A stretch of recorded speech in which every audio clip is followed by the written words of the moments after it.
I have a set of picks that tell me where the screen falls on Mohs scale of hardness. A plastic screen like the Droid Turbo 2 would scratch at a level 3, a sapphire screen would scratch at an 8 or 9, and glass typically starts to scratch at a level 6, which is exactly where the Gorilla Glass 4 on this screen falls. You can see the scratch at a level 6 and a deeper groove with the much harder level 7 pick. This is totally normal, so no surprises yet. This also means that the front 8 megapixel camera is protected by the same glass.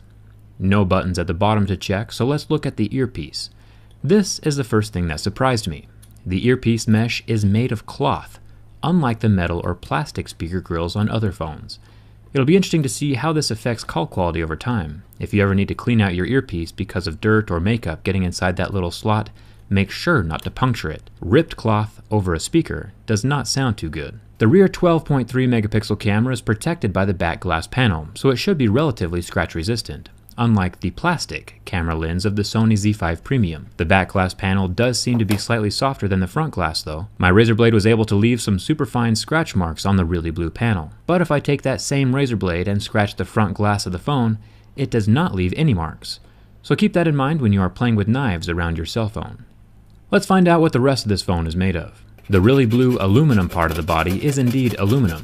It is not covered by any primer or plastic. The LG G5 had to use a thick layer of primer to mask the seams, but as you can clearly hear, the Pixel manages to join the glass and aluminum with no extra coverings. This blue phone makes for a perfect backdrop for a lovely cottage house. Just add in some Bob Ross style Mystic Mountains and I'm almost finished. Adding in some key scratches as clouds, but the markings rub completely off. This really blue aluminum color holds up even better than the iPhone against keys and coins. That definitely deserves a thumbs up. Unfortunately, the deeper scratches do not rub off. But remember, we don't make mistakes, we just have happy accidents. Onto the fingerprint scanner. This part of the phone, unfortunately, is not glass. It feels more like a thin rubberish coating and can be scratched off. Luckily, the button isn't protruding though, so I doubt it will get scratched easy in real life. Even if it does get heavily scratched though, the fingerprint scanner keeps working 100% of the time. Pretty impressive how much damage it can take and still function. The SIM card tray, power button, and volume rockers are all made of metal. Every touchable surface of this phone is made from a premium material. Another minor perk is that textured power button, similar to what was on the HTC 10. It makes finding the button in your pocket or in the dark much easier. I'm liking this phone more and more, but let's see how well it holds up to the last two tests. The burn test. The Pixel is using a 5.5-inch AMOLED screen, similar to what Samsung uses on their phones. This display was able to last about 11 seconds under my intense flame before turning white.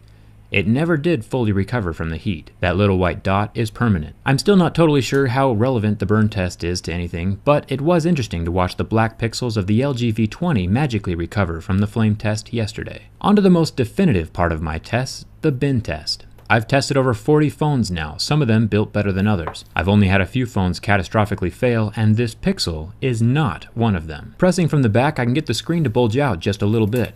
There is no waterproofing on this phone, so nothing is being structurally compromised at this point. But when I bend from the screen side of the phone, it has zero flex. This Pixel phone could very well be one of the most durable, well-built phones of 2016. The things you should watch out for while owning this phone is the little cloth covering over the earpiece, and the tiny scratches on the back glass panel. There won't be any fragile volume button crinkling issues like there were with the Nexus 6P. Overall, I'm very impressed with this phone. My Shelf of Shame playlist has all of the phones that spectacularly failed my durability tests, so check that out. And hit the subscribe button so you don't miss any of my future reviews. I check build quality on purpose, so you won't have to on accident. My Twitter followers found out the results of this test before the video was posted, so follow me over there if you want to stay in the loop. Thanks for watching. I hope to see you around.